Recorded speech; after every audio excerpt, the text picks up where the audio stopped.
Super Turing এই গাড়িটা নতুন আসতেছে বাংলাদেশে। একটা গাড়ি লাইমলাইটে আসলে পরে আবার আসা শুরু করে। তো এটা ফিল্ডারের চেয়ে একটু লম্বা বড়, প্রায় 5-6 ইঞ্চির মতো লম্বা বড়।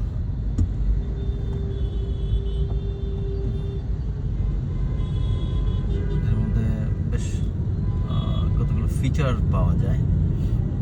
এখন তো আসলে এক্সিও গাড়িতে ফিচারটা একদম মিনিমাল হয়ে গেছে, কোনো ফিচার নেই বলতে গেলেই চলে। সো ওই দিক থেকে এই টুরিং এই গাড়িটাতে ভালো ফিচার আসে। লেদার সিট, ভালো অ্যালয় ডিজাইন এগুলো আসে। আজকে অবশ্য বাজেট হচ্ছে, বাজেটে যেটা মনে হচ্ছে যে বাজেটে আসলে খুব জাপানিজ গাড়িতে খুব আহামরি কোনো চেঞ্জ আসবে না। সম্ভবত প্লাগ ইন হাইব্রিড একটা গাড়ি আছে যেটা প্রিয়াস কিংবা RAV4 সেটা, আর টয়োটার BZ4X একটা আছে ইলেকট্রিক গাড়ি, এইটাতে অ্যাডভান্টেজ আসতে পারে মনে হয়।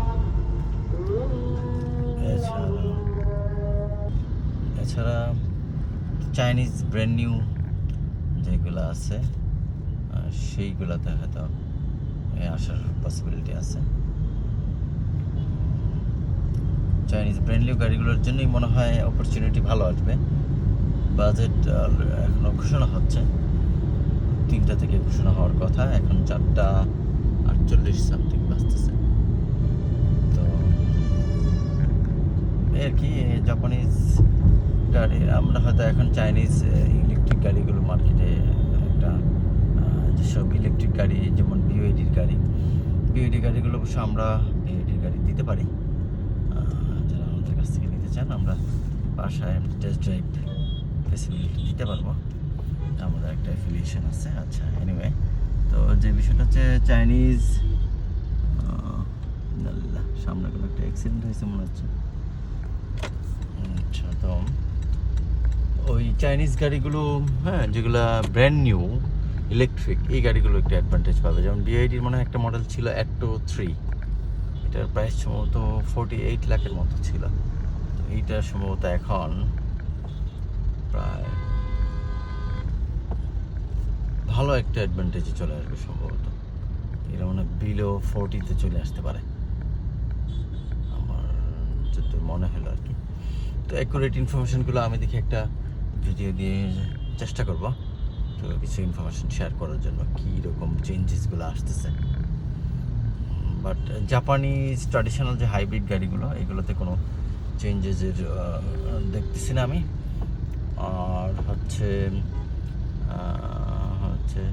ওই প্লাগ ইন হাইব্রিডে কিছু চেঞ্জ হবে, আচ্ছা গেল। আর একটা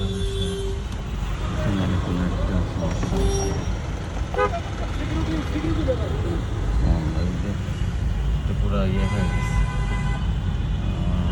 গর্তের মতো হয়ে গেছে দেখুন ফ্লাইওভারের মাঝখানে। তো কী করতেছে পুলিশ এবং এখানে সাপোর্ট কোনো টিম মনে হয় আসছে সম্ভবত। আমি ভেবেছিলাম অ্যাক্সিডেন্ট। এটা মহাখালী ফ্লাইওভার, আমরা যেটা একটা সিঙ্গেল ওয়ে ফ্লাইওভার, যেটা এয়ারপোর্ট রোড থেকে এসে এই যে আমাদের এদিকে শাহিন কলেজ কিংবা এটা কি রসুলবাগ, বামের এই এলাকা মনে হয় রসুলবাগ,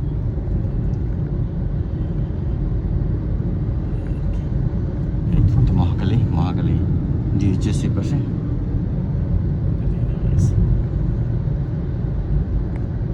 তো দেখি আমি বাজেটের উপর একটু চেষ্টা করব আপনাদেরকে গাড়ির